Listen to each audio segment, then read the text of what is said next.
আমাজনের গভীরে এক উত্তেজনাকর দিন। বনের গহীনে কিছু একটা চলছে। এদের হাতে তীর বর্ষা, সুতরাং নিশ্চিত করে বলা যায় এটি শক্তি প্রদর্শনের মহড়া।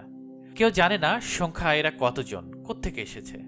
আমাজনের প্রান্তসীমার গ্রামের মানুষজন এদের উপস্থিতিতে উৎকণ্ঠিত। বুনো মানুষগুলো কোনো ভাষা বোঝে না, কোনো পোশাকের বালাই নেই। হিংস্রতায় এদেরকে বনের পশুদের সাথেই তুলনা করা চলে। এরা আধারে লুকিয়ে গ্রামবাসীর উপর নজর রাখে, কাউকে একা পেলে হত্যা করে ফেলে। এরা লোকালয়ে আসে গ্রাম থেকে খাবার আর পোশাক চুরি করতে। এছাড়া যাই ভালো লাগে তাই নিয়ে চপড় দেয় এরা। কিন্তু কারা এরা, এ জানতে আমাদেরকে শুনতে হবে ইশিনার গল্প। ইশিনা এখন কাপড় পরে সভ্য মানুষদের সান্নিধ্যে চলে, কিন্তু বছরখানেক আগেও সে ছিল বুনোদের একজন। এই ফুটেজটি দেখুন। সাথী সঙ্গীদের সাথে গ্রামে হামলা চালিয়ে কাঁথা বালিশ চুরিতে ব্যস্ত সেই মূলত এই দলের নেতা।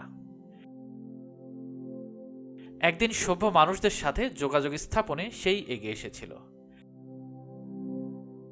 ইশিনার সভ্য জগতে প্রবেশের ঘটনাটি ঠিক রূপকথার মতো। তার আগে জেনে নেওয়া যাক কেমন ছিল ইশিনার বুনো জীবন। ইশিনার জন্ম আমাজনের গভীরে। বেড়ে ওঠা পর্যন্ত বিশাল জগৎ সম্পর্কে কোনো ধারণাই তার ছিল না।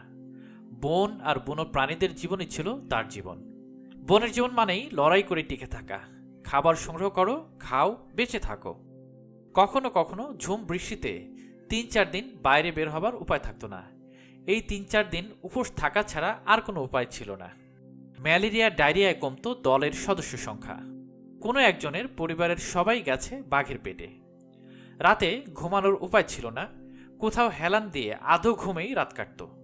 জেগে থাকতে হতো বেঁচে থাকার জন্য, দলের মেয়েদেরকে রক্ষা করার জন্য।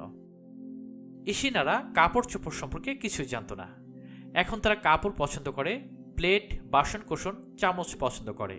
তার ভাষায়, আমি এই কাপড়গুলো পছন্দ করি এবং কাপড় ছাড়া থাকা অসম্ভব। ছোটবেলায় ইশিনা দলের সাথে লুকিয়ে লোকালয়ে আসতো, লুকিয়ে থাকতো আধারে। সভ্য মানুষদেরকে কাপড় পরতে দেখে কাপড় পরার লোভ হতো তার। লোকালয় থেকে কাপড় চুরি করে পরতো, দেখতো সভ্যদের মতো দেখায় কিনা। আত্মা সম্পর্কে বুনো মানুষদের অদ্ভুত ধারণা। ইশিনার ভাষায়, মানুষ মারা গেলে আকাশে মিশে যায়, কেউ মারা গেলে আত্মারা আগে নদীতে যায়, সেখান থেকেই আত্মাগুলো আকাশে চলে যায় না ফেরার দেশে। আকাশে আছে বিশাল ঘর যেখানে আত্মাগুলো একসাথে থাকে। তবে ইশিনাদের ভয় যতটা না বন্য জন্তুদের নিয়ে ছিল, তার চেয়ে বেশি ছিল পেরুভিয়ান মাদক চোরাচালানিদের নিয়ে। সাদা এই মানুষগুলো বুনো মানুষদেরকে নির্বিচারে গুলি করে হত্যা করত। কখনো কখনো এদেরকে দাস বানাতো আর মেয়েগুলোকে ভোগ্যপণ্য করত। মজা করার জন্যই এরা মানুষদেরকে হত্যা করত। ধারণা মতে 90% বুনো মানুষদেরকে তারা হত্যা করে ফেলে।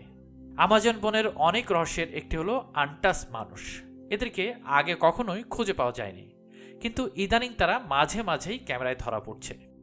সম্প্রতি বনের উপর দিয়ে উড়ে যাওয়া বিমান লক্ষ্য করে তীর চালাতে দেখা যায় একদল বুনো মানুষকে। ধারণা করা হয় বহু পূর্বে এদের পূর্বপুরুষরা নিজেদের বাঁচাতে বনে প্রবেশ করেছিল। সভ্য জগতে আর ফেরেনি তারা। সভ্যতা থেকে অনেক দূরে থাকতে থাকতে একসময় বন্য জীবনেই অভ্যস্ত হয়েছিল এই রহস্যময় মানুষগুলো।